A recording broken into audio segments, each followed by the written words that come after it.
வணக்கம். கடந்த 2-3 நாளாவே நம்ம பேசுற விஷயம் பொள்ளாச்சி இஷ்யூ மட்டும்தாங்க. பொள்ளாச்சியில மட்டும் பெண் பிள்ளைங்களுக்கு இவ்வளவு பெரிய கொடுமை நடக்கல. நம்ம பார்த்துக்கிட்டு இருக்கோம்.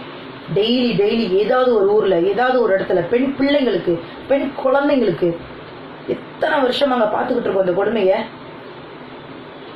பல வருஷத்துக்கு முன்னாடி பொம்பளை பிள்ளை பிறந்தா கள்ளிப்பால் ஊத்தி கொள்ளுவாங்களாம். இன்னும் 5-6 வருஷத்துல மறுபடியும் அது வரப்போகுது. ஏன் தெரியுமா? 10-15 வருஷம் கழிச்சு எவனோ வந்து கொள்றதுக்கு நம்மளே கொண்டுடலான்னு பெற்றவங்க நினைப்பாங்க. பொம்பளை பிள்ளைய பிறந்தா பாவமா? திருநாவுக்கரசனுடைய அம்மா நேற்று பேட்டி கொடுத்துருக்கீங்க. கொஞ்சம் கூட அறிவே இல்லாம உங்க பையனுடைய வளர்ச்சியில யாரோ பொறாமப்பட்டு ஏதோ ஒரு ஐட்டத்தை கூட்டிட்டு வந்து செட் பண்ண வீடியோ. அது அறிவில்ல மூதேவி.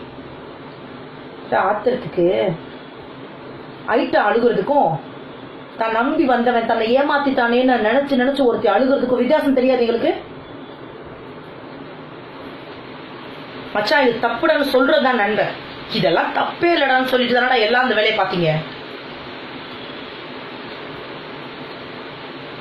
பொம்பளை பிள்ளைங்க இப்பதாங்க அடுப்படியில இருந்து பள்ளிக்கூடத்துக்கும், பள்ளிக்கூடத்துல இருந்து காலேஜுக்கும், காலேஜ்ல இருந்து வேலைக்கும் வந்தாங்க.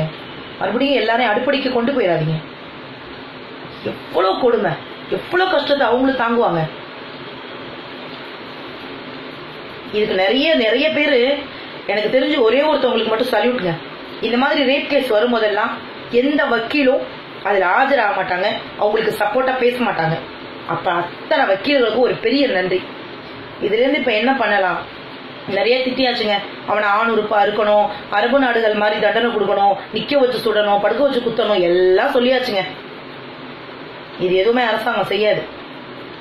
இன்னும் தசவந்துக்கு சோறு போட்டுக்கிட்டு இருக்க அரசாங்கம் தானே இது. அப்ப இந்த அரசாங்கத்தை என்னதான் பண்ணணும்? போராடி பார்க்கலாமா? போராடலாம். போராட்டத்தோட முடிவுல நம்ம தான் அடி வாங்கணும், இல்லைன்னா வாயிலே சுடுவீங்க. அப்ப என்னதான் பண்ணணும்? பொம்பளை பிள்ளைங்களுக்கு பாதுகாப்பு வேணும்னா நான் ஒரே ஒரு விஷயம் சொல்றேன். இந்த வீடியோஸ் கண்டிப்பா என்னுடைய அன்பு தம்பிகள் நிறைய பேர் பாப்பீங்க. நிறைய பேர் காலேஜ்ல படிக்கும் போது ஒரே ஒரு விஷயம் தாங்க, பஸ்ல போகும்போது எங்களை யாராவது இடிச்சிட்டாலோ, எங்களை யாராவது உரசிட்டாலோ படிக்கிற பிள்ளைங்களோட கண்ணு ஃபர்ஸ்ட் எங்க தெரியுமா போகும்? பக்கத்துல உட்கார்ந்து இருக்க எந்த லேடிஸ் கிட்டே போகாது. கண்டக்டர் டிரைவரை கூப்பிடணும்னு தோணாது. அத்தனை பேரோட பார்வையும் நான் கூட படிக்கிற பையன் எங்க இருக்கான்னு தேடுவோம். ஏன் தெரியுமா? தகப்பன்ட்ட பாதுகாப்பை உணர்ற பெண்கள் எல்லாருமே தன்னுடைய நண்பன்ட்ட அதே பாதுகாப்பை உணர்வா. தனக்கு ஒண்ணுனா வந்து நிப்பான்னு நினைப்பா. தயவு செஞ்சு கூட படிக்கிற பொம்பளை பிள்ளைங்களுக்கு பாதுகாப்பு கொடுங்க. வேற என்ன பண்ண முடியும்? அவ பண்றது தப்புன்னா அங்கே வச்சு அவள் அடி. நீ பண்றது தப்பு, நீ தேடி போனவன் பத்தியா அவன் ஒரு பொறுக்கின்னு சொல்லி கொடுங்க. அதுக்கு உங்களுக்கு எல்லா உரிமையும் இருக்கு.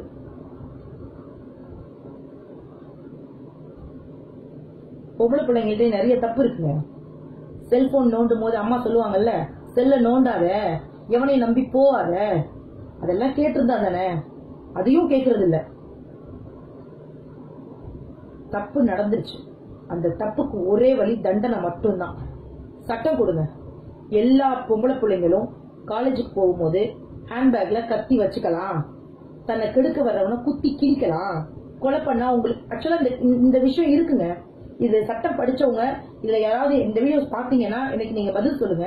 எனக்கு ஒரு டவுட் இருக்கு.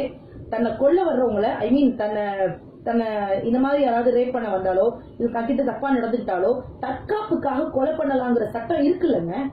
அப்படி இருக்கும்போது அதை நடைமுறைப்படுத்தலாம்ல. நடைமுறைப்படுத்தினா எத்தனை பெண்கள் பாதிக்கப்படாம தப்பிப்பாங்கல்ல. நீங்க அதை பார்க்கவே மாட்டேங்கிறீங்க. கொண்டு வாங்க சார், தயவு செஞ்சு அந்த சட்டத்தை கொண்டு வாங்க. எந்த பொண்ணு வேணாலும் தன்னை பாதுகாத்துக்கிறதுக்கு கொலை பண்ணலாம் அப்படின்னு கொண்டு வந்தீங்கன்னா எனக்கு தெரிஞ்சு ஓரளவுக்கு குறையும் சார். நேத்து பொள்ளாச்சியில கல்லூரி மாணவர்கள் நிறைய பேர் போராடி இருக்காங்க. அப்போ அதை கலைக்கிறதுக்கு நிறைய போலீஸ் வந்து சட்டையை பிடிச்சி டப்பு டப்பு டப்புன்னு இழுத்து போட்டீங்க. யாருக்காக சார் போராடுறாங்க? என்னுடைய அன்பு தம்பிகளுக்கும் தங்கிகளுக்கும் ஒரே ஒரு வேண்டுகோள் மட்டும்தான், வெயில உட்காந்து போராடாதீங்க. உங்க போராட்டம்லாம் இவங்களுக்கு தெரியாது.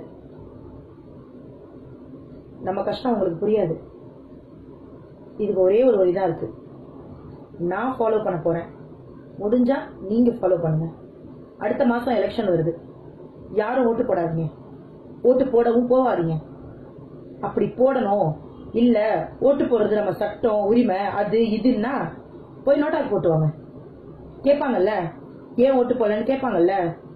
பொம்பளைங்களுக்கு நாங்க கேட்கறத நீங்க கொடுங்க, நீங்க கேட்கறத நாங்க கொடுக்கறோம்னு பேசலாம். சட்டம் ஏற்ற சொல்லுங்க. பெண் பிள்ளைய தொட்டாலோ, பொம்பளைங்களை காலேஜ் போகும்போது கையை பிடிச்சி இழுத்தாலோ, ரேப் பண்ணணும்னு நினைக்கிற எந்த ஆம்பளையும் அந்த பொண்ணோ அந்த பொண்ணோட அண்ணன் அப்பா அம்மா யாரு வேணாலும் கொலை பண்ணலாம் அப்படிங்கிற சட்டத்தை கொண்டு வந்தீங்கன்னா ஓட்டு போடலாம். இல்லன்னா ஓட்டு போடாதீங்க. இதுதான் நமக்கு சரியான வழி. இத கண்டிப்பா ஃபாலோ பண்ணா ஏதாவது ஒரு இடத்துலயாவது நமக்கு நியாயம் கிடைக்குங்கிற நம்பிக்கை இருக்கு. போராடி பார்ப்போம். பொம்பளையா பிறந்துட்டோம்ல, போராடி தான் பார்ப்போம்.